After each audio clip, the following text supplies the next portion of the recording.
विवस्वताय मृत्यवे ब्रह्मविद्याचार्याय नचिकेतसे च। আবৃত্তি হবে প্রথম অধ্যায়ে তৃতীয় বল্লীর 11 নম্বর মন্ত্র থেকে। महता परम अव्यक्तम् अव्यक्तात् पुरुषा परः पुरुषान्न परं किञ्चित् सा काष्ठा सा परा गतिः एषा सर्वेषु भूतेषु गूढो आत्मा न प्रकाशते दृश्यते त्वग्रया बुद्ध्या सूक्ष्मया सूक्ष्मदर्शिभिः यच्चेद्वाङ् मनसि प्राज्ञ तद्यच्चेज्ञानात्मनि ज्ञानमात्मनि महति नियच्छेत् तद्यच्चेच्छान्तात्मनि उत्तिष्ठता जाग्रत प्राप्यपरान् निबोधत पुराश्च धारा निशिता दुरत्यया दुर्गां पथस्तात् कवयो वदन्ति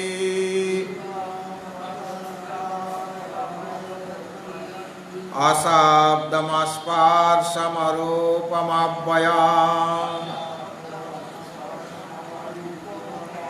तथा रसं नित्यमगन्धवच्च यत्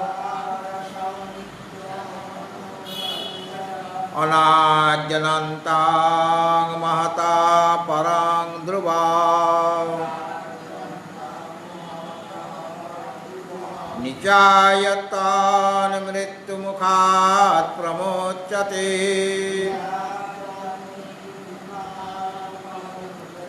निचायतान् मृत्युमुखात् प्रमोच्यते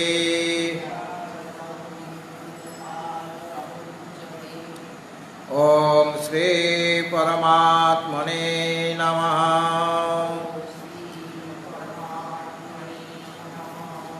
আমাদের আলোচনা চলছিল প্রথম অধ্যায়ের প্রথমা বল্লীর 10 নম্বর মন্ত্র অবধি হয়েছে। 10 নম্বর মন্ত্র অবধি হয়েছে এটা বলতে চাইছি। তারপরে যেটা শুরু হবে সেটা আমি তো শুরু করব। 10 নম্বর মন্ত্রে নচিকেতা প্রথম বর প্রার্থনা করেছেন। প্রথম বর প্রার্থনা যখন করলেন সেই বরটা যমরাজকে দিতে হবে। প্রার্থনা করলেই তো বর পাওয়া হয়ে গেল না, বরটি শ্রী যমরাজকে দিতে হবে। যমরাজ সেটা 11 নম্বর মন্ত্রে সেই বরটি দেবেন।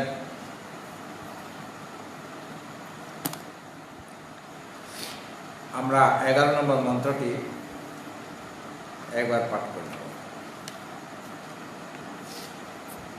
11 নম্বর মন্ত্র বার করেছ। यथा पुरस्ताद् भविता प्रतीत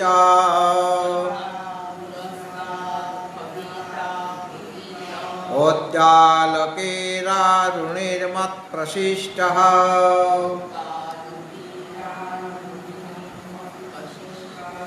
सुखं रात्रि शयितावीतमन्यो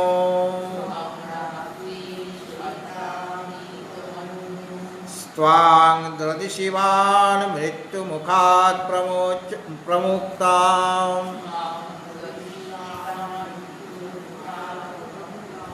आरेकबार यथा पुरस्ताद् भविता प्रतीता ओद्दालकेरारुणिर्मत्प्रशिष्टः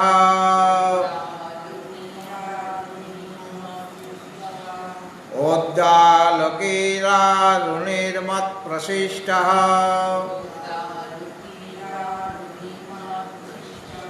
सुखां रात्रि सहितावीतमन्यो स्तां दृदिशिवान् मृत्युमुखात् प्रमुक्ता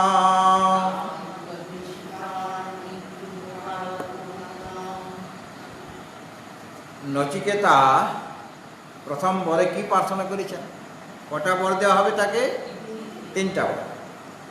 তো প্রথম বরে তিনি চেয়েছেন যে তার পিতা যে গৌতম বা বাজশ্রব তিনি যেন শান্ত সংকল্প হন।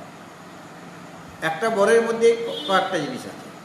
পিতা যেন শান্ত সংকল্প হন। শান্ত সংকল্প মানে দুশ্চিন্তা মুক্ত হয়ে যান, তার যেন চিন্তা না থাকে, হ্যাঁ, দুশ্চিন্তা যেন না করে।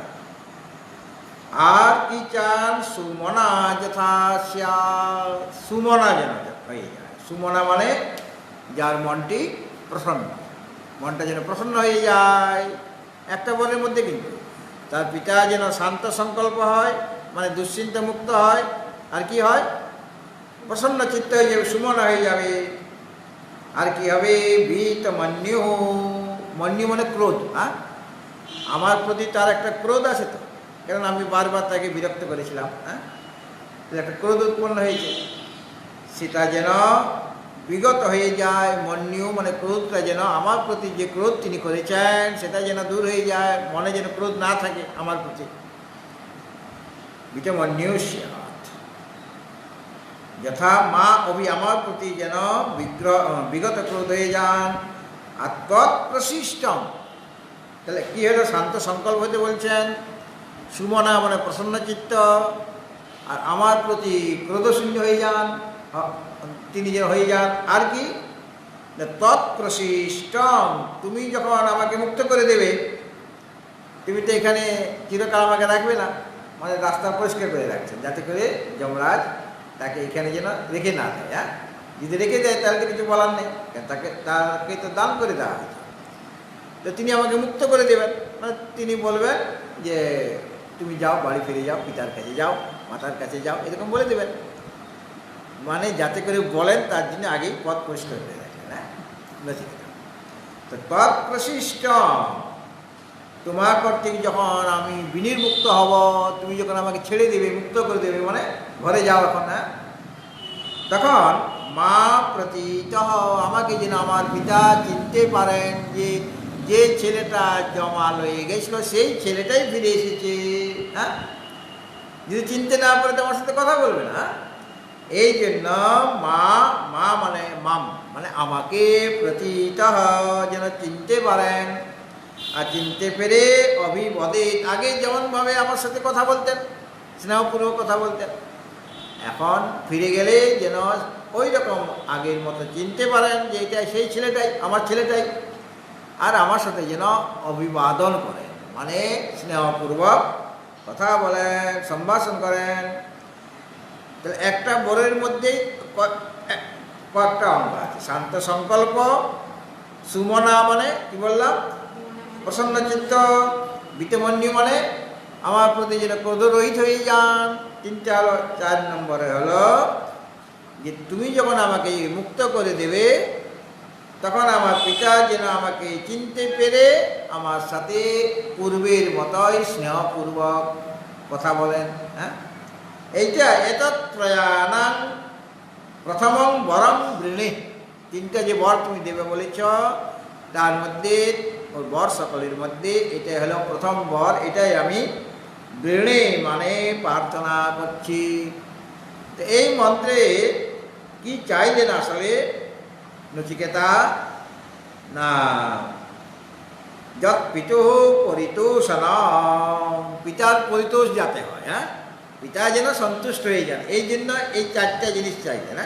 এতে করে কী হবে, পিতা পরিতোষ হবে, পিতা সন্তুষ্ট হয়ে যাবে, পিতার যেন সন্তোষ ভাবটা এসে যায়, যেন তিনি সন্তুষ্ট থাকেন। এটা প্রথম বর প্রার্থনা করলেন। এখন সেই বরটা এখন তথাস্তু বলতে হবে তো সেইটা এখন বলছেন, যথা পুরস্তাদ যম বলছেন যে তোমার যে পিতা, সেই পিতাকে এখানে যদিও এক এক সময় এক একটা নাম বলছেন, কখনো বাজশ্রবা, কখনো গৌতম বললেন, আবার এখানে উদ্দালকী আরুণী বলা হচ্ছে, মানে এগুলি আসল নাম নয়। মানে যেমন রামের এক নাম দাশরথী, দশরথীর পুত্র, হ্যাঁ, বা রামকে রাঘবও তো বলা হয়, মানে রঘুবংশ এর মধ্যে উৎপন্ন, রাঘব একটা নাম হয়ে গেল, হ্যাঁ। বা রামকে আমি যদি বলি সীতাপতি, তাহলে তো রামকেই বোঝাবে, কিন্তু তার আসল নামটা কি, রাম, ঠিক আছে। ঠিক সেরকমভাবে এখানে বলছে তোমার পিতা যে আরুণী উদ্দালকী, যথা পুরস্তাদ ভবিতা প্রতীত উদ্দালকী, লকী যোগ আরুণী, হ্যাঁ, সন্ধি বিচ্ছেদ করলে কী হবে, উদ্দালকী যোগ আরুণী, মানে তোমার পিতা যে আরুণী এবং উদ্দালকী, আরুণী মানে অরুণের পুত্র, তার পিতার নাম অরুণ, এই জন্য তার নাম আরুণী হয়ে গেল, হ্যাঁ। আর উদ্দালকী মানে উদ্দালক, মানে এখানে স্বার্থে প্রত্যয় করা হয়েছে, উদ্দালকেই হচ্ছেন উদ্দালকী, স্বার্থে প্রত্যয় করে উদ্দালকের শব্দের অর্থ হয়ে গেল কি উদ্দালক, তিনি অরুণের পুত্র, তার নাম উদ্দালক, মানে নাম অনেকগুলি থাকতে পারে একজনের, বাজশ্রবার সামনে প্রথম দিকেই বলা হয়েছে। সেই যে তোমার পিতা আরুণী উদ্দালকী, তিনি মত প্রশিষ্টং, তুমি যখন আমার ইচ্ছা অনুসারে, আমার অনুজ্ঞাতে,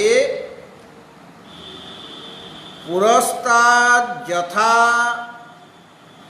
প্রতীতা, পুরস্তাদ মানে পূর্বে, অর্থাৎ এখানে আসার পূর্বে তোমার পিতা তোমার প্রতি যেমনভাবে প্রতীত, যথা প্রতীত, অর্থাৎ তোমার প্রতি যেরকম পূর্বে স্নেহ ছিল, আর এখান থেকে ফিরে গেলেও সেই রকমই স্নেহ তোমার প্রতি রাখবেন, এবং প্রতীত, তোমাকে তিনি চিনতে পারবেন।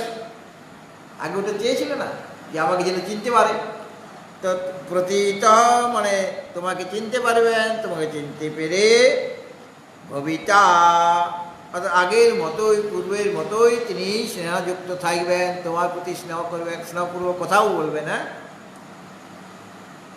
আর মৃত্যু মুখাত ত্বাং প্রমুক্তম, তুমি তো মৃত্যু মুখে এসেছো, মানে যমের কাছে এসে, যমের এক নাম হলো মৃত্যু, হ্যাঁ, যমের এক নাম কি মৃত্যু, তো মৃত্যু মুখাত, আর মৃত্যুর মুখ থেকে মানে জমালের থেকে ফিরে যাওয়া, তো সে আগের জায়গায় ফিরে যাওয়া কঠিন ব্যাপার কিনা, জমালয় একবার যে যাবে সে কি আর আগের বাড়িতে ফিরে যেতে পারবে, সাধারণভাবে সম্ভব নয়, হ্যাঁ। কিন্তু নচিকেতা পারবেন, তার বিশেষ সেরকম শক্তি আছে, সেরকম সাধন সম্পন্ন তিনি তো জীবিত অবস্থায় পৌঁছে গেছেন, হ্যাঁ। লোকে জমালয়ে যায় কখন, মৃত্যুর পরে, তাই তো। আর আমাদের ভানু চলে গিয়েছিলেন জমালয়ে, জীবন্ত মানুষ, সিনেমা, ওটা তো কল্পনা মাত্র, হ্যাঁ। কিন্তু যথাযথভাবে জমালয়ে যেতে গেলে এই শরীরটাকে ত্যাগ করতে হবে, তবে গিয়ে যমের মন্দিরে যাওয়া যাবে, জমালয়ে যাওয়া যায়, হ্যাঁ। কিন্তু নচিকেতার ক্ষেত্রে দেখা যাচ্ছে পিতা তাকে মৃত্যবে ত্বা দদামিতি, আগে বলেছিলেন না, মৃত্যুর হাতে দিলাম, তো মৃত্যুর কাছে তিনি তো গেলেন, মানে জমা মন্দিরে গেলেন, জীবিত অবস্থায় চলে গেছেন, মরার পর যাননি, ওই শরীরেই গেছেন, আর সেখানে কিছুদিন থাকবেন, যে কদিন থাকা দরকার, 3 দিন তো এমনিতেই ছিলেন, তারপর উপদেশ দিতে যে সময়টুকু লাগবে, তাই তো। তারপরে যম যদি বলেন যমরাজ যে তুমি এসেছো যখন একটু ঘুরে যাও, জমালয় যা, কোথায় কী আছে দেখে যাও, এরকম প্রিয় ব্যক্তিকে বলে কিনা, যেতে সেগুলি কোনো উল্লেখ নেই এখানে, আমরা সেটা কল্পনা করতে পারি যে যমরাজ তিনি তার প্রিয় ছাত্রকে ঘুরে ঘুরে সব দেখিয়েছেন, দেখো এখানে এই হয়, এখানে এই হয়, আর যারা পুণ্যকর্ম করে এখানে আসবে তাদের জন্য ওখানে আরও ভালো ব্যবস্থা আছে, এসি কামরা আছে, হ্যাঁ, সব রকম ব্যবস্থা আছে তার কাছে, হ্যাঁ। আর তার কাছে তো গেস্টও আছে, তাকে কি ওই যন্ত্রণা দেওয়ার জন্যে তারা এসেছে কি? অতিথি আপ্যায়ন তো আছে সেখানে, হ্যাঁ।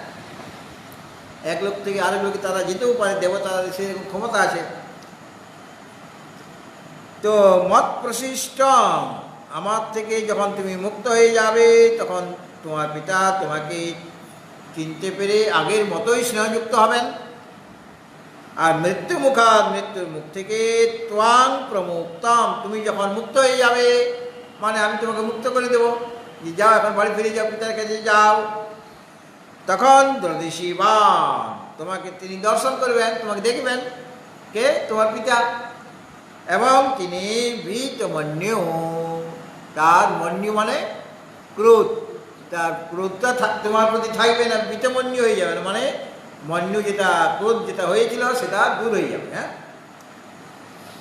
এবং রাত্রি মানে বর দেওয়ার আগে তো অনেকগুলি রাত্রি পার হয়ে গেছে, হ্যাঁ, কেননা নচিকেতা এখানে 3 রাত্রি ছিলেন, তখন তো যমের সাথে দেখা হয়নি, তিনি তখন বরও প্রার্থনা করেননি আর যমরাজও বর দেন নাই। প্রথম 3টা রাত্রি তার ভালো ঘুম হয়নি, ক্রোধও ছিল মনে, মনে দুশ্চিন্তা ছিল, প্রসন্ন ছিল না মনটা, আর সে চিন্তা করছে যে আমার ছেলেটা যমের কাছে গেলে ওখানে কি করছে, কোনো সন্তান, মায়ের কোনো সন্তান যদি বিদেশে যায় মা চিন্তা করে কিনা ওখানে কোথায় থাকছে, কি খাচ্ছে, বন্ধু বান্ধব পেল কিনা, মা বাবা চিন্তা করেন কিনা, বা ওখানে তো রান্না বান্না নিজেকে করতে হবে, ও তো রান্নাই জানে না কীভাবে রান্না করছে। তো মা এখান থেকেই ডিরেকশন দিচ্ছে, এখন কড়াইতে চাপাও, তারপরে তেলটা দাও, তেলটা গরম হলে তারপরে শুকনো লঙ্কা ফোড়ন দাও, এখান থেকে ডিরেকশন দেওয়া হচ্ছে, হ্যাঁ, একদম ভিডিও কল করে দিচ্ছে না, কেন? তিনি ওই ছেলের জন্য চিন্তা করছেন, হ্যাঁ। ঠিক সেরকমভাবে তখন তার ভিডিও কল নেই, প্রাচীন যুগের ব্যাপার, কাজে যমরাজ কোনো খবর পাচ্ছে না ছেলেটারা, কাজে তিনি দুশ্চিন্তাযুক্ত হয়ে গিয়েছেন, তার মনটা প্রসন্ন নয়, তার মনে ক্রোধও আছে, কেন ছেলেটা এরকম বারে বারে আমাকে বিরক্ত করছিল, এই জন্য তো আমি তাকে যমের কাছে দিলাম, তাছাড়াকে দিতাম, ওটা তো ক্রোধের বশীভূত হয়ে আমি বলেছি, হ্যাঁ। আর রাত্রি তার ঘুম হচ্ছে না, পিতার রাত্রি ঘুম হচ্ছে না, ও যখন বরটা পেয়ে যাবে নচিকেতা যাওয়ার পূর্বেই দেখবে নাক ডেকে ঘুমাচ্ছে, হ্যাঁ, কেন? বরটা তো নচিকেতা যখন এখানে আছে জমালে তখন তো বরটা দিয়ে দিচ্ছেন, তাহলে বরটা দেওয়ার সাথে সাথে ওখানে কাজ শুরু হয়ে যাবে, আর তিনি দুশ্চিন্ত মুক্ত হয়ে যাবেন, মানে শান্ত সংকল্প হয়ে যাবেন, তিনি সুমনা হয়ে যাবেন, প্রসন্ন চিত্ত হয়ে যাবেন, এবং তিনি বিতমন্যু হয়ে যাবেন। আর যখন ছেলেটা ফিরে যাবে নচিকেতা তখন তাকে চিনতে পেরে স্নেহপূর্বক কথা বলবেন, তার প্রতি ক্রোধ কিছু থাকবে না। যেটা যম মন্দিরে গেছিলো, জমাল হয়ে গেছিলো, এটা ভূত না প্রেত না কি, এরকম ভয়ে ভীত হয়ে যাবে না। ওই যে কাদম্বরী বলে একটা ইয়ে আছে না, রবীন্দ্রনাথ ঠাকুরের প্রবন্ধ আছে, কাদম্বরী তো নাকি কাদম্বিনী, কাদম্বিনী মরিয়া প্রমাণ করিল যে সে মরে নাই, হ্যাঁ, তাকে তো লোকে ভূত প্রেত মনে করছে, হ্যাঁ, সেরকম যেন না হয়ে যায়।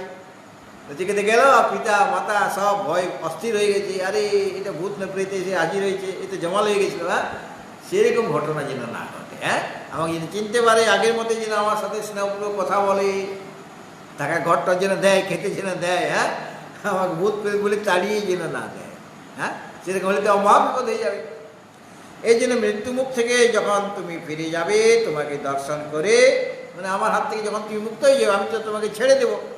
এটাও তিনি প্রথম যে বর প্রার্থনা করার সময় তিনি বলেছিলেন নচিকেতা যে তুমি তো আমাকে সবসময় রাখবে না, তুমি যখন আমাকে মুক্ত করে দেবে তখন যেন আমার পিতা আমাকে চিনতে পেরে আগের মতোই কথা বলেন।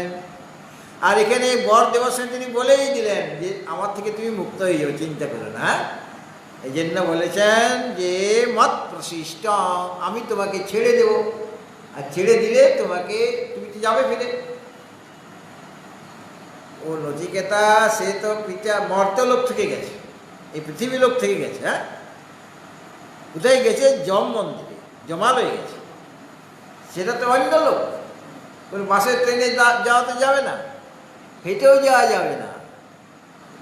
তো ইনি কীভাবে গেলেন সেটা একটা প্রশ্ন থাকে। হ্যাঁ, গেলেন কী করে যম মন্দিরে? তো প্রথমত নচিকেতার সাধনা আছে, আর দ্বিতীয় তিনি গুরু দর্শন করতে যাচ্ছেন। তার উদ্দেশ্যটা কি? গুরুর কাছে যাবে, সদ্গুরু মানে গুরুকুলে যাবে। হ্যাঁ, কাজে গুরু শক্তি একটা আছে। যমরাজ কীরকম? তিনি ব্রহ্মবিদ্যার আচার্য, ব্রহ্মবিদ পুরুষ তিনি। তার ক্ষমতা আছে কিনা? আমার সন্তান মানে আমার ছাত্র শিষ্য আসছে আমার কাছে পড়ার জন্য, কাজে গুরু শক্তি তাকে আকর্ষণ করে নিয়ে আসবে। আর তারও নিজস্ব সাধনা আছে, আর তার যে পিতা তারও সাধনা আছে, সে সামান্য ব্যক্তি নয়। সেও চায় যে নচিকেতা যমলোকে যাক, কেন ওখানে গেলে পড়াশোনাটা হবে, তার ওখানে পড়াশোনা হয়। এবং ব্রহ্মবিদ পুরুষ তাকে মানে সদ্গুরু, যমরাজ হচ্ছেন সদ্গুরু। সদ্গুরু মানে কি? যে গুরু সতের উপদেশ দেন, যিনি সৎকে জেনেছেন। সৎ মানে পরমাত্মা, তিনি সৎ যে আনন্দ স্বরূপ। তো ওই যে সৎ যে আত্মা, আনন্দ স্বরূপ যে আত্মা, সেই আত্মাকে যিনি দর্শন করেছেন মানে অনুভব করেছেন, আর যখন উপদেশ দিবেন, কার উপদেশ দিবেন? সৎ আত্মার উপদেশ দিবেন। তিনি হলেন সদ্গুরু। আর অসৎগুরুকে যারা অসৎ সম্পর্কে কথা বলবেন, সতের ভিন্ন, সৎ থেকে ভিন্ন কি? অসৎ। ওই যে আগে আত্মাত্ম বিবেকে বলা হয়েছিল একটা দৃক আর একটা দৃশ্য। দৃক মানে দ্রষ্টা মানে সাক্ষী মানে আত্মা, আর দৃশ্য মানে জগৎ প্রপঞ্চ, যেটা জড়, যেটা ক্ষণিক, যেটা বিনাশী, ক্ষণভঙ্গুর, সদা সর্বদাই পরিবর্তনশীল, সেটা হলো অনাত্মা। তো একদিকে অনাত্মা আর একদিকে আত্মা। সেরকম একদিকে সৎ যে আত্মা, আর সৎ থেকে ভিন্ন যেটা সেটা অনাত্মা মানে অসৎ, তাই তো? যারা এই অনাত্মা বিষয়ে উপদেশ দেন, মানে সংসারের বিষয়ে কথা বলেন, আধ্যাত্মিক কথা বলছেন না গুরুদেব, কিসের উপদেশ দিচ্ছেন? কীভাবে ব্যবসা বাণিজ্যটা ভালো হবে, কীভাবে তোমার রোগ জ্বালাটা দূর হবে। কবরস্থানে দেয় না অনেকে, কিসের জন্য দিচ্ছে? তোমার রোগ জ্বালা যা আসছে এটা ধারণ করবে, তুমি ভালো হয়ে যাবে। তাহলে উপদেশটি কিসের হচ্ছে? অসতের উপদেশ হচ্ছে কিনা? বা অনেক অর্থ অর্জন করতে পারবে, তুমি এটা ধারণ করো। হ্যাঁ, টুকটাক করলেন, তাহলে উপদেশটা কিসের আসলে দিচ্ছে? অসতের। তাহলে তিনি কি গুরু হয়ে গেলেন?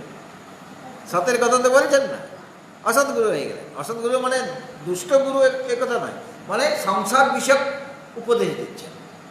তো সংসারের উপদেশ দেওয়ার জন্য সংসারে অনেক আছে, এর জন্য আমার গুরুদেবের দরকার নেই। এখানে পাড়া প্রতিবেশী সব তো আমাকে উপদেশ দেবে। হ্যাঁ, উপদেশ দেওয়ার সুযোগ পেলে কেউ হাতছাড়া করবে? আমার যদি একটুখানি সর্দি হয়, তাহলে 10 জন ডাক্তার আমার কাছে এসে যাবে। ও বলছে এটা খান, ও বলছে ওটা খান, কেউ বলছে এলোপ্যাথি খান, কেউ বলছেন কবরেজি ওষুধ, সে ওষুধের নাম বলে দিচ্ছে। হ্যাঁ, আর কেউ বলছেন গরম জলে গার্গেল করুন লবণ দিয়ে, কেউ বলছেন পায়ের তলাতে গরম তেল দিয়ে সেঁক দেন। কত ডাক্তার আমার। হ্যাঁ, কিন্তু আসল ওরা সকলেই ডাক্তার, কিন্তু সাংসারিক বিষয়ের ডাক্তার। বা আমি যথার্থ একজন ডিগ্রিধারী ডাক্তারের কাছে গেলাম, সে তো আমার ব্যবহারিক রোগটা সারাচ্ছে, সেই রোগ থেকে আমাকে মুক্ত করছে, কিন্তু ওই রোগ আর হবে না কোনোদিন। যে রোগটা একজন ডাক্তার আমার রোগটা সারিয়ে দেবে, ওই রোগটা ভবিষ্যতে আমার আর কোনোদিন হবে না। তো বলে 2 দিন পরেই হতে পারে, ওই রোগটা আবার ফিরে আসতে পারে। আমার কতবার ইনফ্লুয়েঞ্জা হয়েছে, তো আর কোনোদিন ইনফ্লুয়েঞ্জা হবে না? হয়ে যেতে পারে। কত রকমের রোগ জ্বালা আছে। অর্থাৎ রোগের হাত থেকে ডাক্তার আমাকে সর্বতভাবে মুক্ত করতে পারছেন না। সবচেয়ে বড় রোগ কি? ভবরোগ। বা সবচেয়ে বড় রোগ কালকে শুনেছেন অজ্ঞান, ওটা একটা রোগ। ওই অজ্ঞান রোগের জন্যই আমার জরা ব্যাধি সব এসে যাচ্ছে। হ্যাঁ, এত দুঃখ কেন? তার মূলে কে আছে? অজ্ঞান। কেন আমাদের দুঃখ হয়? না শরীর ধারণ করেছি বলে। শরীর ধারণ কেন করেছি? যেহেতু তুমি কর্ম করেছ, কর্মের ফল ভোগ করার জন্য শরীর ধারণ। কর্ম কি কারণে হয়? যেহেতু তোমার মধ্যে রাগ দেশ আছে। রাগ দেশ আমার হচ্ছে কেন? যেহেতু তোমার অভিমান আছে। অভিমান কেন হচ্ছে? না তোমার অবিবেক আছে বলে অভিমান করছো। অবিবেক কেন হয়? বলে অজ্ঞানের জন্য। বলে অজ্ঞান কোন কারণ থেকে উৎপন্ন হয়েছে? বলে ওর কোনো কারণ নেই, অনাদিকাল থেকে আছে। হ্যাঁ, সুতরাং সব বড় রোগ হচ্ছে এই অজ্ঞান। অজ্ঞানের জন্যই আমাদের এই অবস্থা, এত দুঃখ কষ্ট আমরা এই সংসারে পাচ্ছি। সুতরাং সদ্গুরু তিনি, যিনি আমাকে ওই অজ্ঞানকে নির্মূল করতে সাহায্য করবে, রোগ সারিয়ে দেবে। ওইটা হলো ভবরোগ। আমার ভবরোগ কেন? আমার মধ্যে অজ্ঞান আছে, অবিদ্যা আছে, মায়া আছে। আর ভবরোগ থেকে কখন মুক্ত হব? যখন অজ্ঞান মানে মূল যে রোগটা, ওটা হলো মূল রোগ। তারপরে নানা রকম উপসর্গ, অবিবেক, অভিমান, ওগুলো উপসর্গ। রোগের অনেক উপসর্গ থাকে না, তো ওগুলি উপসর্গ। বা শরীর পেয়েছি, এটা একটা উপসর্গ। কিন্তু দুঃখের আসল জড়কে, মূল কি, প্রধান কারণটাকে অজ্ঞান। তো সেটাই হলো রোগ আমার। ওই রোগ যিনি সারাবেন, মানে অজ্ঞান রূপে রোগের ঔষধ দেবেন।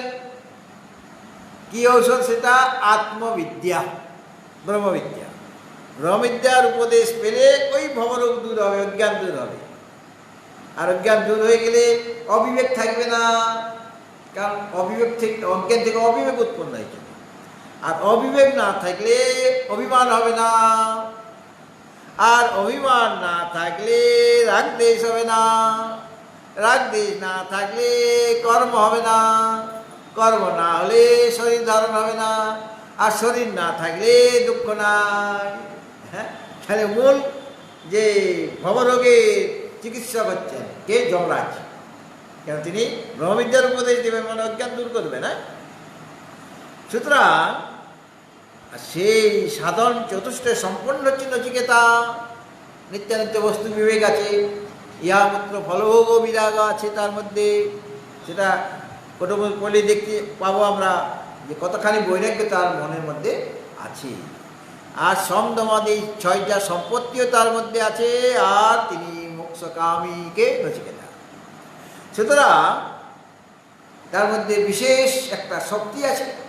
সেই শক্তিবশত, গুরু শক্তিবশত, পিতৃশক্তিবশত তিনি জীবিত অবস্থায় চলে গেলেন। কোথায়? যমকে। আর যখন ফিরবেন তখন গুরু তাকে বানাচ্ছেন, গুরু শক্তি দিয়ে তিনি যাচ্ছেন। আর তার নিজস্ব শক্তি আছে, এই ফিরতেও তার কোনো অসুবিধা হবে না। এই যে বলে মত প্রশিষ্ট, আমার থেকে যখন তুমি মুক্ত হয়ে যাবে, আমি যখন তোমাকে ছেড়ে দেব, তখন তোমার যে পিতা তোমাকে চিনতে পারবেন এবং পূর্বের মতো স্নেহযুক্ত হবেন, কথাও বলবেন। আর আমার কাছ থেকে মুক্ত হয়ে যখন তুমি মুক্ত হবে, তখন তোমাকে দেখে তখন তো তুমি ফিরে যাবে পিতার কাছে। তোমাকে তোমার পিতা দর্শন করবেন, দেখবেন। আর সেটা দেখে তিনি বিতমন্যু, মানে তার মন্যু থাকবে না, ক্রোধ থাকবে না। আর রাত্রি মানে আগামী রাত্রি, তুমি যতক্ষণ না ফিরে যাচ্ছ, তোমাকে যখন বরটা দেওয়া হয়নি তখন তার রাত্রি তার ভালোভাবে ঘুম হয় না। কেন? ছেলের জন্য তার চিন্তা আছে কি না? মা যদি ছেলের জন্য চিন্তা করে, তাহলে রাত্রি ঘুমাতে পারবে না, ভালো মন্দ খেতে পারবে, কোনো কিছুই ভালো লাগবে না। সেরকম পিতার অবস্থা তো সেরকম হয়ে গেছে। পিতা তো তাকে খুবই ভালোবাসতেন, মানে তিনি প্রথম সারির পুত্র। হ্যাঁ, তাই তিনি নিজে বলেছেন, তো হয় প্রথম সারি, অথবা যদি প্রথম না হয় তো মধ্যম তো হচ্ছে। মানে অত্যন্ত প্রিয় ছিলেন পিতার কে? নচিকেতা। কাজে এই প্রিয় পুত্রের জন্য তার দুশ্চিন্তা থাকবে কিনা? রাত্রেও তার ভালো ঘুম হয়নি। বলে এই যে বরটা আমি দিলাম তোমাকে, এই বরটা দেওয়ার সাথে সাথে আজকেই তোমার পিতা রাত্রি ভালো ঘুমাবে। হ্যাঁ, আর পরবর্তী যে রাত্রিগুলি সেগুলিও খুব সুন্দরভাবে তিনি নিদ্রা যাবেন। এই জন্য বললেন রাত্রি মানে আগামী রাত্রিগুলি, সেগুলি সুখং সই, যা সুখপূর্বক তিনি নিদ্রা যাবেন। মানে আরামসে ঘুমাবেন, তখন কোনো দুশ্চিন্তা থাকবে না, অর্থাৎ শান্ত সংকল্প হয়ে যাবে, সুমনাও হবে, মিতমন্যও হবে, আর তোমাকে দেখে তিনি চিনতে পারবেন এবং পূর্বের মতোই স্নেহপূর্বক কথা বলবেন। ঠিক আছে, এখন ভাষ্য কথা। যথা বুদ্ধিস্তয়ী পুরস্তাৎ, যথা বুদ্ধিস্তয়ী পুরস্তাৎ পূর্বম আসীৎ স্নেহ সমন্বিতা পিতুস্তব। যেভাবে নচিকেতা বরটা প্রার্থনা করেছেন, হ্যাঁ 10 নম্বর মন্ত্রে প্রার্থনা করেছেন এবং এখন বরটা দিচ্ছেন 11 নম্বর মন্ত্রে। মৃত্যু বলছেন, মৃত্যু উবাচ, তার আগে আছে ভাষ্যে মৃত্যুর উবাচ, ওটা বলো, মৃত্যুর উবাচ বলো, বলো। হ্যাঁ, এইটা যদিও এখানে মূল মন্ত্রে নাই, মানে মূল শ্লোকে, হ্যাঁ, কিন্তু ভাষ্যকার বলে দিচ্ছেন কোনটা কার কথা। হ্যাঁ, আগেরটা ছিল নচিকেতার কথা, শান্ত সংকল্প সুমনা যথাসাৎ, ওটা নচিকেতার কথা ছিল। আর 11 মন্ত্রটা কে বলছেন? মৃত্যু বলছেন। হ্যাঁ, এই জন্য ভাষ্যকার বলে দিচ্ছে এটা কার কথা, না এটা উলট পালট হয়ে যেতে পারে। মৃত্যুর উবাচ, মৃত্যু বলছেন মানে যমরাজ বলছেন। কাকে বলছেন? নচিকেতাকে। যথা বুদ্ধিস্তয়ী পুরস্তাৎ, পূর্বম আসিৎ, পুরস্তাৎ মানে পূর্বম, যেমন তয়ী বুদ্ধি, তোমার প্রতি তোমার পিতার যেরকম বুদ্ধি পূর্বে ছিল, হ্যাঁ, কীরকম বুদ্ধি? তোমার প্রতি স্নেহযুক্ত ছিলেন তোমার পিতা। আগে তোমাকে ভালোবাসতেন কিনা, তোমার প্রতি প্রেম ছিল কিনা, তোমার যিনি চিন্তা ভাবনা করতে কিনা।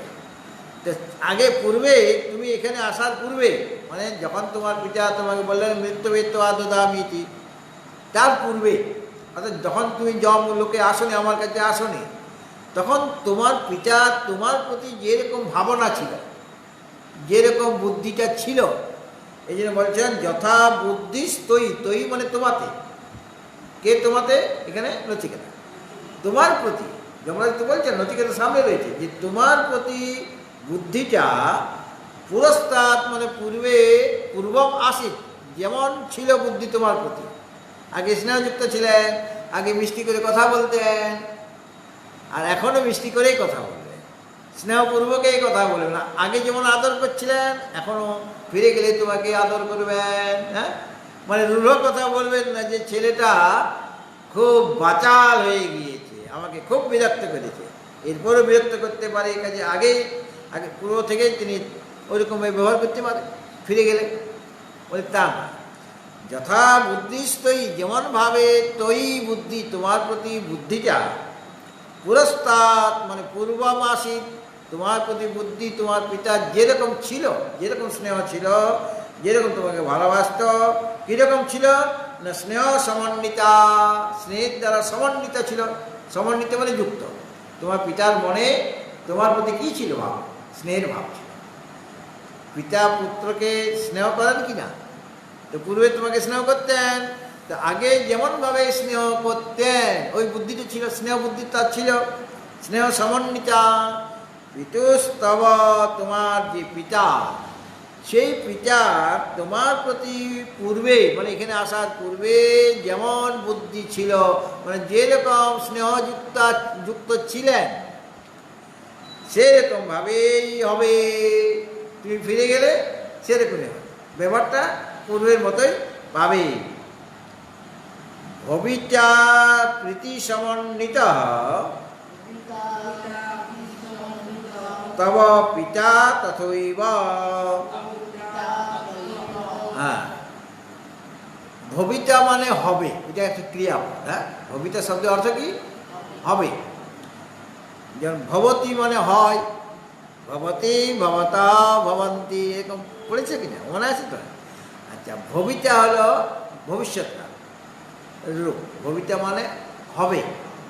কি হবে না, ভবিতা মানে প্রীতি সমন্বিতা স্তব পিতা, তোমার যে পিতা, সেই পিতা তোমার প্রতি পূর্বের মতোই তথৈব, মানে যথা মানে পূর্বে, আগে ছিল যথা, ছিল না? যথা থাকলে তথা দিতে হবে, যথা থাকলে তথা, যখন থাকলে তখন।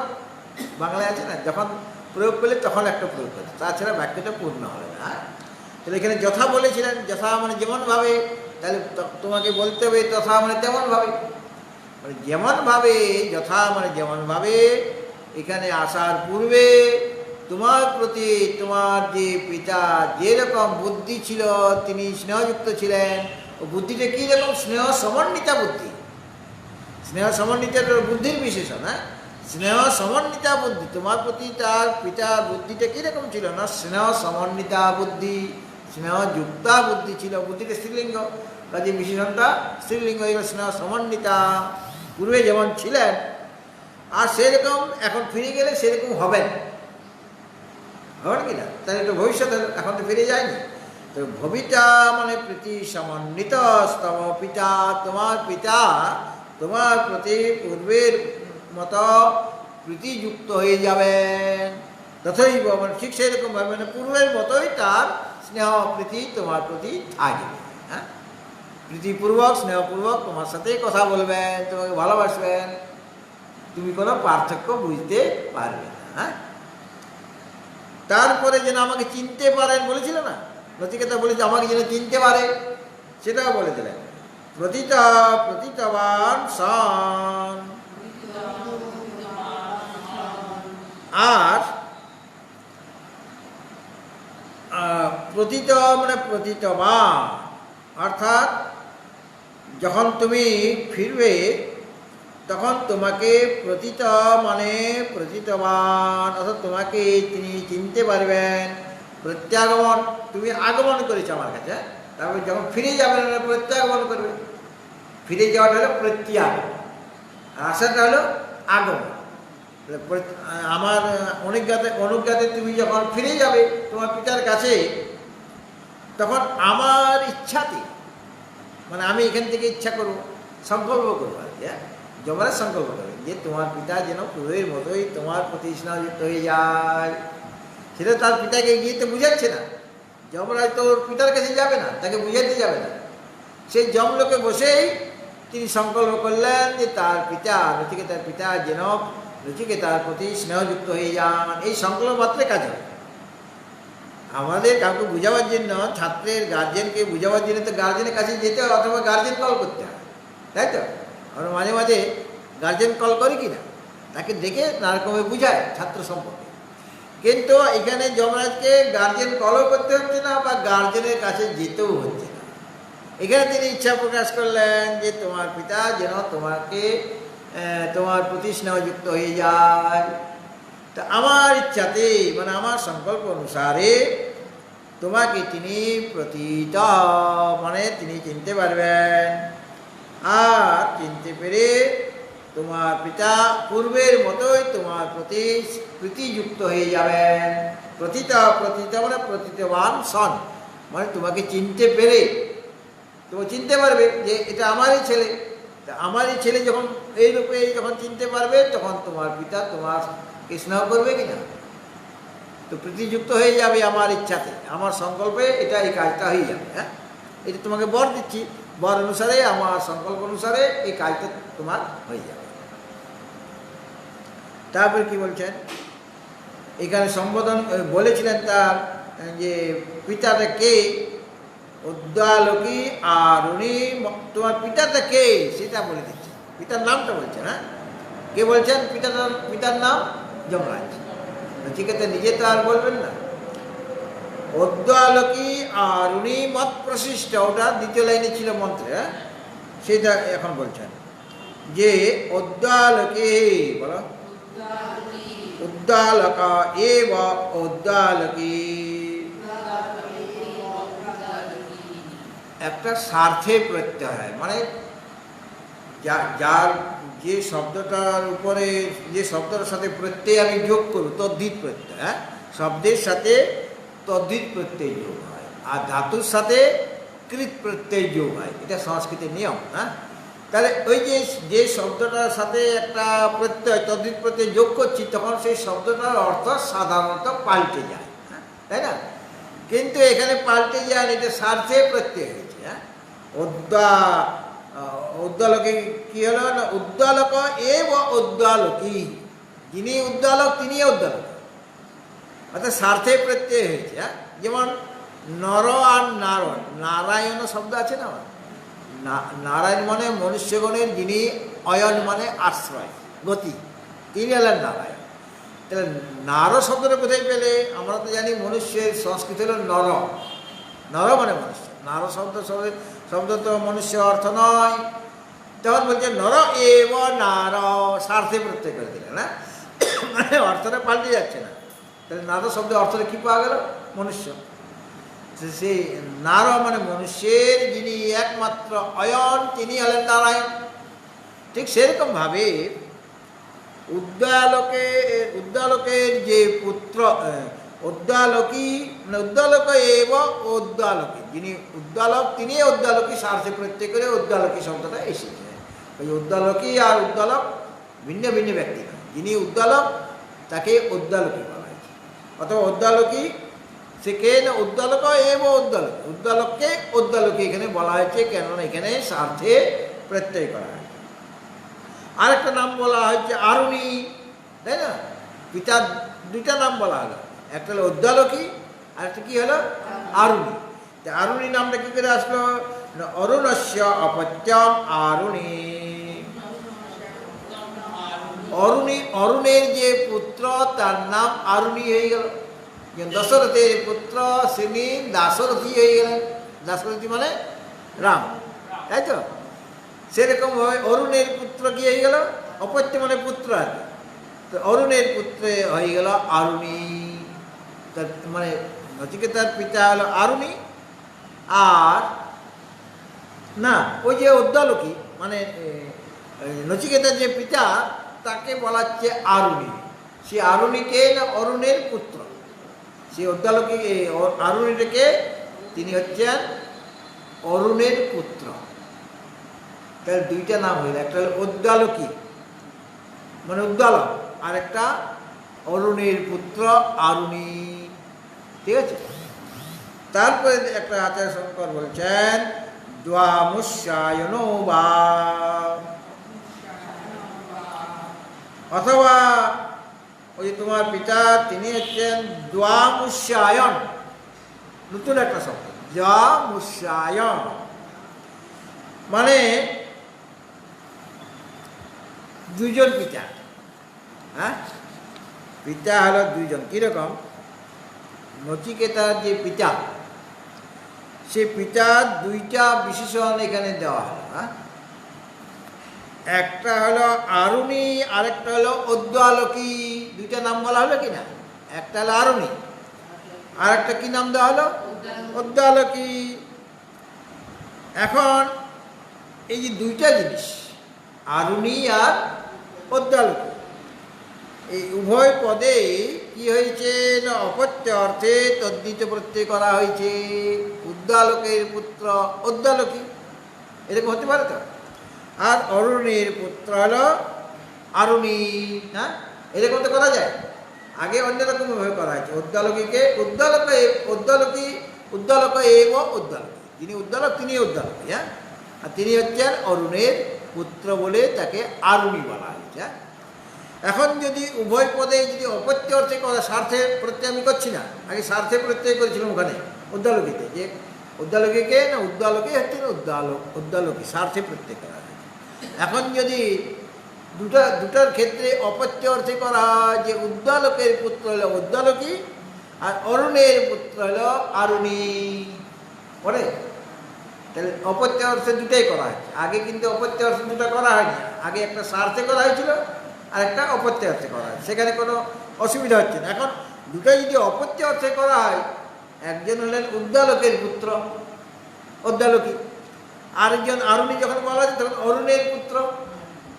তাহলে ওই যে উদ্দালকী, যিনি উদ্দালকের পুত্র হলো উদ্দালকী, অরুণের পুত্র হলো আরুণী, তার তো দুজন পিতা হয়ে গেল, দুজন পিতা হয়ে গেল কিনা?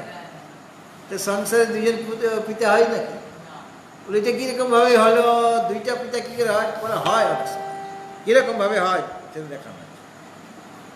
তাহলে একজন হলেন অরুণের পুত্র আরুণী, আরেকজন হলেন উদ্দালকের পুত্র উদ্দালক। এখানে সার্থ প্রত্যয় করা হয়নি। হ্যাঁ, উদ্দালকের পুত্র হলো উদ্দালক, দুইজন পিতা, একজন হলেন অরুণ মানে নচিকেতার যে পিতা, তার পিতা হলো অরুণ একজন, আরেকজনের পিতা হচ্ছেন উদ্দালক, দুজন পিতা হয়ে গেলেন। তাহলে এখানে বলতে হবে যে নচিকেতার পিতা জারজ সন্তান ছিলেন সাধারণ দৃষ্টিতে, এরকম মনে হয় কিনা, কিন্তু তা নয়। হ্যাঁ, কেন নয়, বলে দুজন পিতা কী করে হলো, পিতা তো একজনই হয়, মাতা একজনই হয়, পিতা একজন হয়, দুজন পিতা হয়ে গেল কেন? তাহলে যার সন্তান বলে মনে হচ্ছে নচিকেতার যে পিতা। এই জন্য ভাষ্যকার কি বলছেন যে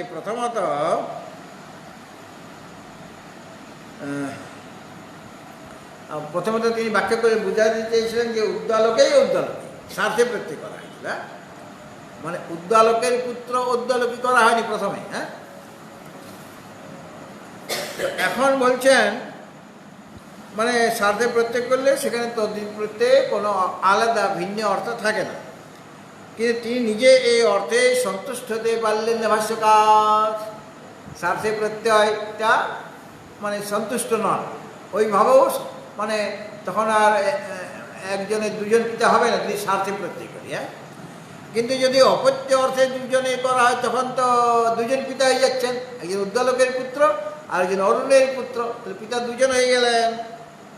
এই জন্য বললেন দ্বামুষ্যায়ন বা, তাহলে যাদের সন্তান যাতে না হয় তার জন্য, যার সন্তান হলে তো একজন সাধকের পিতা যাদের সন্তান হবে সেটা তো মেনে নেওয়া যায় না। দেখো নচিকেতার যে পিতা উভয়েরই সন্তান, উদ্দালকেরও পুত্র বটে আবার অরুণের পুত্র বটে, একসাথে দুজনের সন্তান হওয়া সম্ভব, একসাথে দুজনের সন্তান হওয়া সম্ভব। কিভাবে সম্ভব সেটা বলছেন যে দেখো দাম উৎসায়ন মানে কি, মানে দুইজনের সম্পর্কিত যে পুত্র, দুজনের সাথে যার সম্পর্ক আছে, দুইজন যে পিতার নাম বলা হচ্ছে উদ্দালক আর অরুণ, দুজনের সাথে তার সম্পর্ক আছে। কীরকমভাবে সম্পর্ক আছে, অমুষ্য প্রসিদ্ধস্য অপত্যম আমুষ্যায়ন, মানে শব্দটা কীভাবে আসবে যে অমুক ব্যক্তির পুত্র অমুষ্য প্রসিদ্ধস্য অপত্য, অমুক প্রসিদ্ধ ব্যক্তির ইনি পুত্র। হ্যাঁ, আর তার যদি দ্বয় পিত্র, দুজন যদি পিতা থাকে তাহলে দামুষ্যায়ন হয়ে গেল।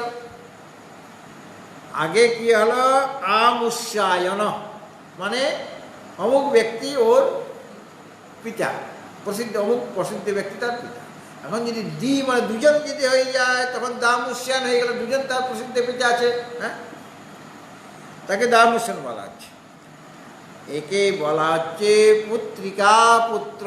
আগেকার দিনের নিয়মটা দেখুন। হ্যাঁ, যেমন আগেকার দিনের নিয়মটা কি, একজন পত্নী তার 5 জন পতি থাকতে পারে। হ্যাঁ, দ্রৌপদী হয়েছিল কিনা, যেখানে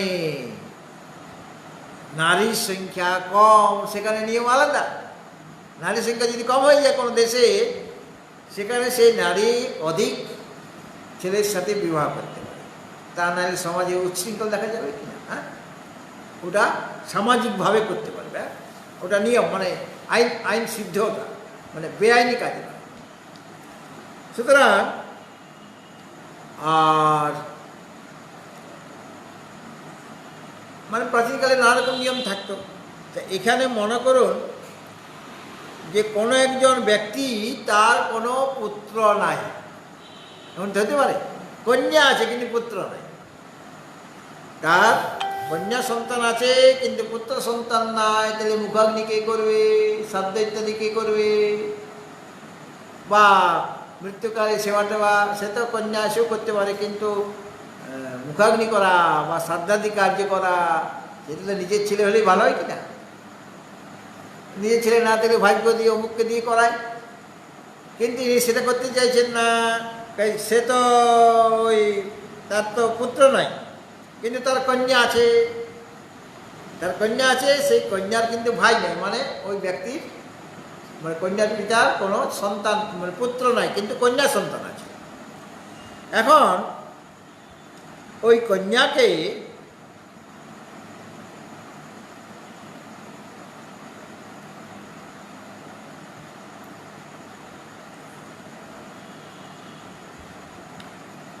ওই যে কন্যা, সেই কন্যাকে ভাতৃ, তার ভাই নেই এমন কন্যাকে দত্তক পুত্রের মতো অন্য কেউ গ্রহণ করতে পারে, সে মেয়েটিকে গ্রহণ করল। হ্যাঁ, সে দত্তক পুত্রের মতো গ্রহণ করতে পারে। মানে কন্যার পিতা, যে পিতার কন্যা আছে সন্তান নাই মানে পুত্র নাই, সে কি করে, ওই কন্যার যে পিতা, কন্যা তো দান করার নিয়ম। হ্যাঁ, কন্যা দান আমরা বলি কিনা, বিবাহ কি করে, পিতা কন্যা দান করে, আর যে বর সে দানের বস্তু পেল, একটি মেয়েকে কন্যাকে পেল, হ্যাঁ পত্নী রূপে পেল, দান রূপে পেল, কন্যা দান করে। তো পিতা যার সন্তান নেই মানে পুত্র সন্তান নেই, তিনি কি করেন, যখন কন্যা দান করবেন মানে কন্যার বিবাহ হবে, কন্যা দান করবেন, তো যাকে দান করছেন, দান করার সময় বলে দেয় যে কন্যাতে যে পুত্র হবে তোমার, মানে পিতা তো নাতি হয়ে যাবে, তাই না? যাকে দিল, যে বর, কন্যার যে বর হবে, সেই বরের তো পুত্র হবে, ওই কন্যাতে গর্ভজাত যে সন্তান সেটা তার বরের তো পুত্র হবে, আর কন্যার যে পিতা যার সন্তান ছিল না তার তো নাতি হবে নিয়ম অনুসারে, ব্যবহার নিয়ম অনুসারে। কিন্তু যখন কন্যা দান করে তখন একটা কন্ডিশন রেখে দেয়, শর্ত আরোপ করে। কি অর্থ, কি আরোপ করে, যে কন্যার যে পুত্র জন্ম হবে সে আমার পুত্র স্থানীয় হবে, নাতি স্থানীয় নয়, সে আমার পুত্র স্থানীয় হবে। এবং পুত্রস্থানীয় হলে তার মুখে অগ্নি বা পিণ্ডদান তর্পণিতে সবই করতে পারবে, সে থাকবে ওখানে, পিতা ওকে নিজের ঘরে নিয়ে চলে আসবে না, এবং তাকেই পিতা বলবে, ওই তার যে আসল পিতা তাকে পিতা বলবে। কিন্তু এই তার যে দাদু, নিয়ম অনুসারে যে দাদু, সে তার পিতৃস্থানীয় হয়ে যাবে। কেন, তার মুখাগ্নি করা, তার শ্রাদ্ধ করা, তার পিণ্ডদান করা, তার তর্পণ করা সব ওই নাতিটার অধিকারে এসে গেল, মানে আইনত, মানে পুত্র স্থানীয় সে হয়ে গেল। তাহলে ওই পুত্রের দুজন পিতা হয়ে গেল কিনা, একজন নিজের পিতা আর একজন তার দাদুও পিতা হয়ে গেল। কেননা ওই কন্ডিশন অনুসারে সে কন্যার বিবাহটা দিয়েছে, কন্যা দান করেছে, কন্ডিশন রেখেছে। কি কন্ডিশন, এই আমার কন্যার যে পুত্র হবে সেই পুত্রটা আমারও পুত্র স্থানীয় হবে, তোমার তো পুত্র হবে, তোমার কাছেই থাকবে, তুমি বিবাহ দেবে ওই পুত্রের, তোমারই সেবা করবে, কিন্তু আমার কাজটা কী করে, মৃত্যুর সময় আমার সেবা করবে বা মুখাগ্নি করবে বা শ্রাদ্ধ ইত্যাদি কাজটা সে করবে, সে পুত্রস্থানীয় হয়ে গেল। তাহলে ওই পুত্রের দুইজন পিতা হয়ে গেল কিনা, একজন তার নিজস্ব পিতা আর দাদু, সে পিতা হয়ে গেল কিনা, এটা হল দামুসায়ন।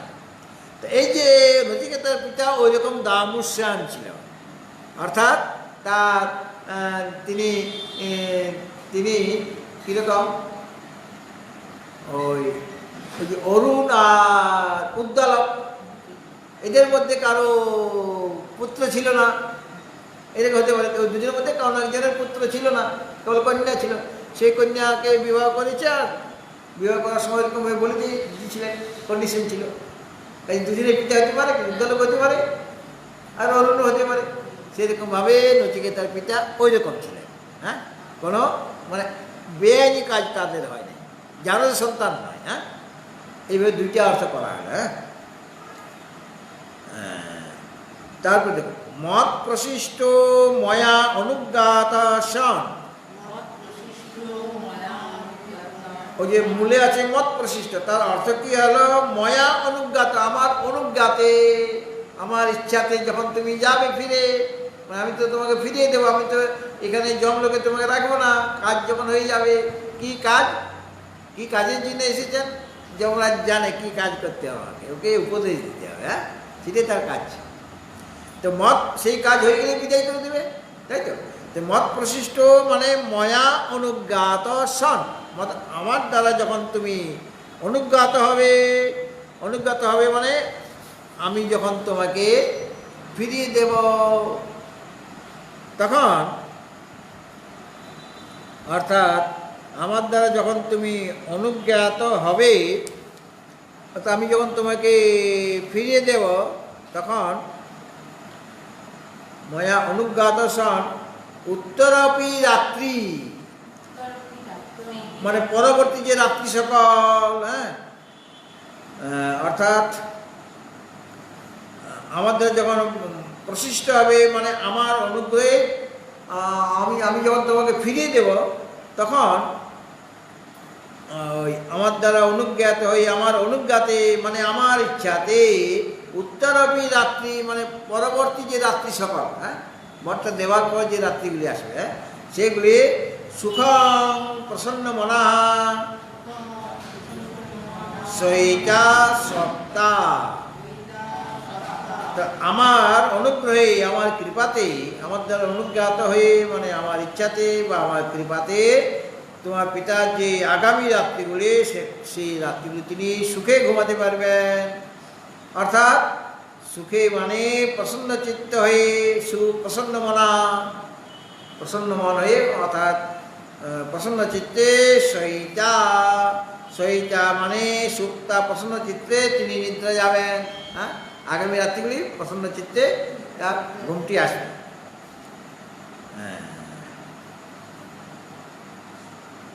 সপ্তাহ সহিত মানে সপ্তাহ। বিহিত আর কি হবে? বিহিতমন্য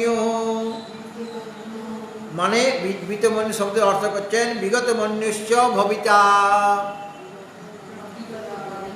মানে তোমার পিতা বিগত মন্যু হয়ে যাবেন, ভবিতা মানে হবেন, অর্থাৎ তোমার পিতা পুরোদর রহিত হয়ে যাবেন, যেটা নচিকেতার বর হিসাবে প্রার্থনা করেছিলেন। ভবিতা স্যাৎ ত্বাং পুত্রং দরিষিবা সন, মানে বলছেন যে পুত্ররূপী যে তুমি তো তার পুত্র, যে ত্বাং পুত্র তোমার মতো যে পুত্র, সেই পুত্রকে দদৃশিবান মানে দৃষ্টবান মানে তোমাকে দেখে, দৃষ্টবান সর মানে তোমাকে দেখিয়া, মৃত্যু মুখাত মানে মৃত্যু গোচরাত, প্রমুক্তাং সন্তাং, অর্থাৎ পুত্ররূপী যে তুমি, সেই তোমাকে মৃত্যুর মুখ থেকে মানে তুমি আমার অধিকারে এসে গিয়েছিলে, আমাকে দান করে দেওয়া হয়েছে, তাই তুমি এখন আমার অধিকারে আছো, হ্যাঁ, আমি না ছেড়েতে তুমি যেতে পারবে না, তাহলে আমি আমার অধিকারটা ছেড়ে দেবো, তুমি তোমার পিতাকে যে ফিরে যেতে পারবে, তাহলে আমার অধিকার থেকে তুমি মুক্ত হয়ে গিয়েছ, এটা দেখে তিনি কি হবেন? বিতমন্যু হয়ে যাবেন, মানে বিগত ক্রোধ হয়ে যাবেন। তোমাকে যখন দেখবে যে যমরাজের মুখ থেকে তুমি মুক্ত হয়ে গিয়েছ, তখন তার কোনো ক্রোধ থাকবে না, বিতমন্যু তখন তিনি হয়ে যাবেন। ঠিক আছে, 11 নম্বর মন্ত্রের ব্যাখ্যা এখানে হয়ে যাবে। আগামীকাল 12 নম্বর মন্ত্রের ব্যাখ্যা আপনারা শুনবেন। এখন প্রথম বরটা হয়ে গেলে, এখন দ্বিতীয় বরের জন্য নচিকেতা প্রার্থনা করবেন। হ্যাঁ, দ্বিতীয় বরটা তার কি চায়, তার জন্য তিনি কয়েকটা মন্ত্র বলবেন। হ্যাঁ, ঠিক আছে, 2টা মন্ত্রে তিনি বরটা চাইবেন। প্রথমত একটু ভূমিকা তৈরি করতে হবে, তো ভূমিকাটা তৈরি করবেন একটা শ্লোকে, আর দ্বিতীয় মন্ত্রে তিনি বরটা প্রার্থনা করবেন। এটা আগামীকাল। ওম সহনা ভবতু সহনো ভবতু, সবাই বলো, সহনো ভুনাক্তু সহ বীর্যং করবাবহৈ তেজস্বিনাবধীতমস্তু মা বিদ্বিষাবহৈ। ওম শান্তি শান্তি শান্তি। হরি ওম শ্রী গুরুভ্যো নমঃ। হরি ওম।